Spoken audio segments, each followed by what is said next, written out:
Now I know it is early and this Hawthorn team hasn't even reached a preliminary final, but it has been a remarkable switch up in form in just 18 months. It was a full-on rebuild under Sam Mitchell, and in 4 years he is a team that is well on track to contention.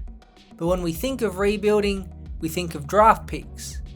Yes, the Hawks have used the draft to stockpile their talent, but it's become clearer over the past 2 seasons the amount of quality in their team that previously played at other AFL clubs. For a rebuild, it is unusual to go heavy in trading and free agency. So how have the Hawks acquired so many good players in these methods, and can other clubs follow on from their path? Now for this exercise, we will have a look at the 23 that played against Essendon in round 1. 10 of the players featured were previously at opposition clubs. That's 43% of their team. If we compare that with their opponents on the night in Essendon, from their 23, they had 6, which is 26%. It's a big difference, and for even more context, in round 1, Geelong had 5 players, Collingwood 8, and Melbourne just 3 that played for other clubs before theirs. Hawthorn are well above most of the 17 clubs for acquired players in their best team. The other important element is that 9 out of the 10 are not just decent players, but critically important to the way Hawthorn play.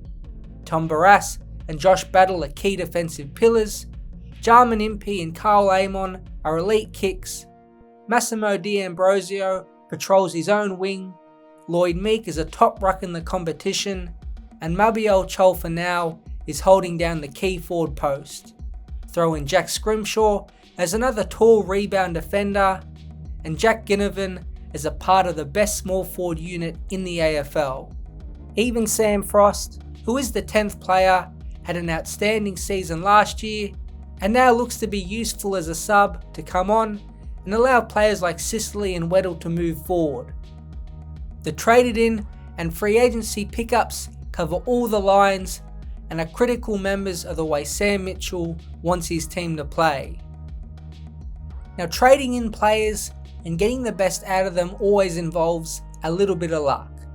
A fresh start for a lot of players can reinvigorate them, and sometimes spike improvement comes out of nowhere. But clearly the development and culture at Hawthorn has had a big impact, and there is a snowball effect which we'll get to after. A part of the strategy has been targeting younger players with upside for little cost. Massimo D'Ambrosio was a late bloomer in the VFL and out of favour at Essendon. He came for pick 61 and a future 4th rounder.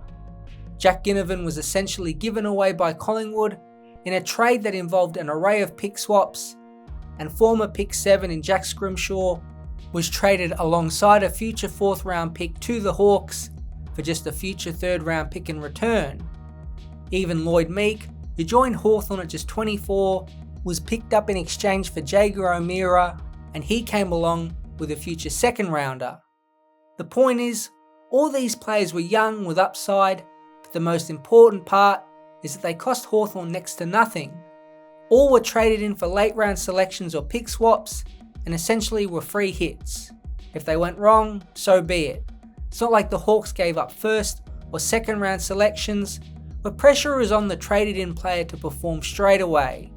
It's a classic low risk, high reward. Now guys like Jarman Impey and Sam Frost were acquired before Sam Mitchell's time, and both have been big improvers. Impey especially really has exploded over the past couple seasons, going from a speedy forward at Port Adelaide to now a damaging halfback. I guess he is one example of the luck factor in trading in players. Throw in Mabior Chol and a pick in the 60s for a 2nd rounder, Jack Gunston for pick swaps with Brisbane, and Carl Amon as a free agent in 2022, and it rounds out the group.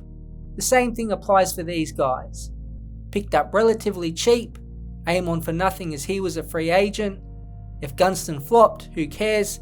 He was back mainly for experience anyway. And Chol for a 2nd rounder is the most expensive of the players, and he was not expected to be a Coleman medalist, and he was just needed to compete.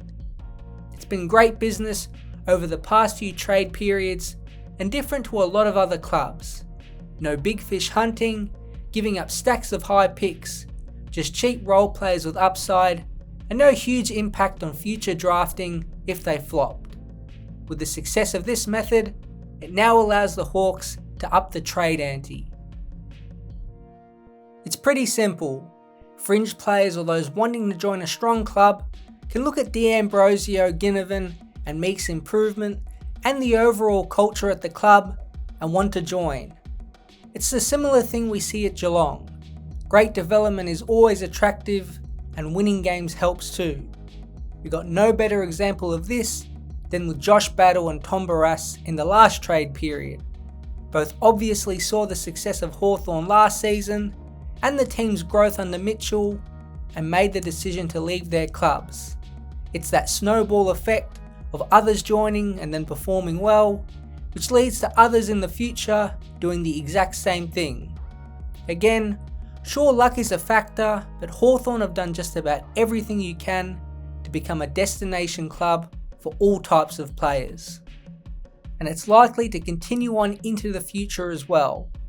Sam Mitchell has already been photographed with Harley Reid at Tom Barrass's wedding, and it's hard not to imagine him getting into the young Eagles' ear. Mitchell is unapologetic about meeting players in season, as he did with Tom Barrass, and with all the positives around Hawthorn, there is plenty he can sell to potential recruits. Throw in West Coast captain Oscar Allen as well, who has interest for multiple clubs, and there is a lot of quality the Hawks will be chasing. So was this model a plan or by accident? Well, right now it doesn't matter.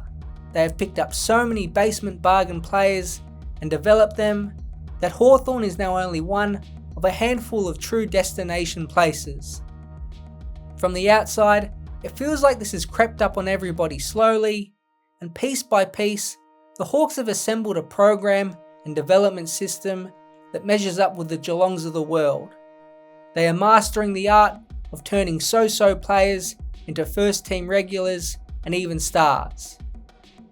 With a lot of the list set up, it might just be time to launch into more of those big fishes, and with plenty of salary cap space left and the Kennedy Community Centre coming along nicely, it might just be time for the Hawks to make a new statement to the AFL that they are the club to be at.